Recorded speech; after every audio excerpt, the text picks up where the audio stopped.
Grabe, sobrang mura nitong brushes na 'to, pero sobrang sulit niya. This is the EB1, pinakita ko na yun sa inyo yung unboxing nito at sobrang ganda niya. Alam niyo kung pink girly kayo, ma-enjoy niyo talaga 'to. Let's start with the flat cream brush, 251 pesos. Premium synthetic yung bristles niya. Ginamit ko siya pang blend ng ating skin tint na yon. And I must say, walang tusok factor dito sa brush na 'to, as in sobrang lambot niya talaga, pero at the same time, nakakapag-blend pa rin siya nung inyong mga products. Hindi nasasayang yung products kasi napupunta talaga sa face mo lahat ng mga nilagay mo. Wala ka talaga makikita na parang streaks dyan nung brushes. Unang brush pa lang, ganda na ng quality. Lower than 300 pesos each to. So, yan na siya sa face. Sobrang talaga naglapat talaga yung skin tint natin. This is the angle blending brush. Ginamit ko siya pang blend ng cream blushes natin. And goods din siya. Ayan, nabe-blend natin yung ating cream blush. Ayan, no, nakita nyo. Talagang nabe-blend naman niya agad. Super tamang-tama lang siya sa face ko. Hindi siya ganun kalaki. Kasi pag ang laki naman nito, ang hirap niya ipang blush. Hindi naman din natatanggal yung mga bristles niya, yung naghihiwa-hiwalay. At saka wala talagang tusok factor. Ang lambot niya. So, this is their concealer brush. 201 pesos naman siya. And I must say, sakto din to sa mga lalagyan natin ng concealer talaga. Diba? Sobrang sakto niya sa mata natin. Beginner friendly din to dahil may label din siya. So, alam mo kung saan mo gagamitin. Pero guys, wala namang rules ang mga brushes. Depende na rin sa inyo yan kung paano nyo siya gagamitin sa face nyo. This is the EB powder brush. This one is very malaki siya.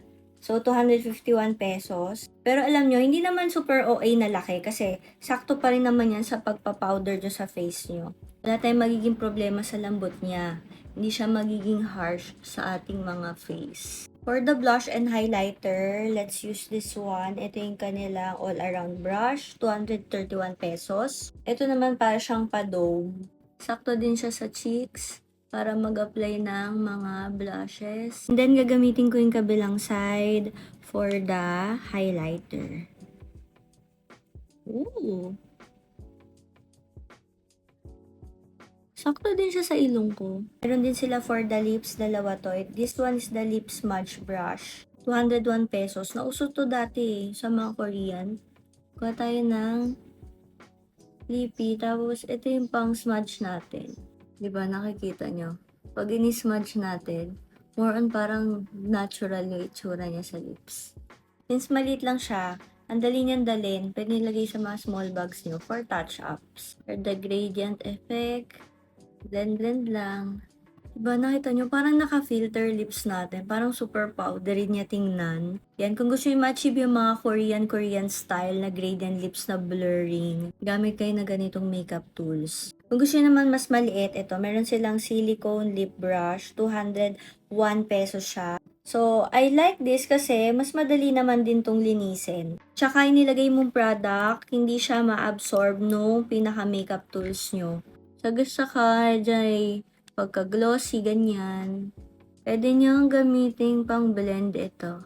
'Di ba? Ang dali lang. Sakto lang din sa lips. And then after, madali lang din siyang linisin. Ang nagustuhan ko dito, meron din siyang takip.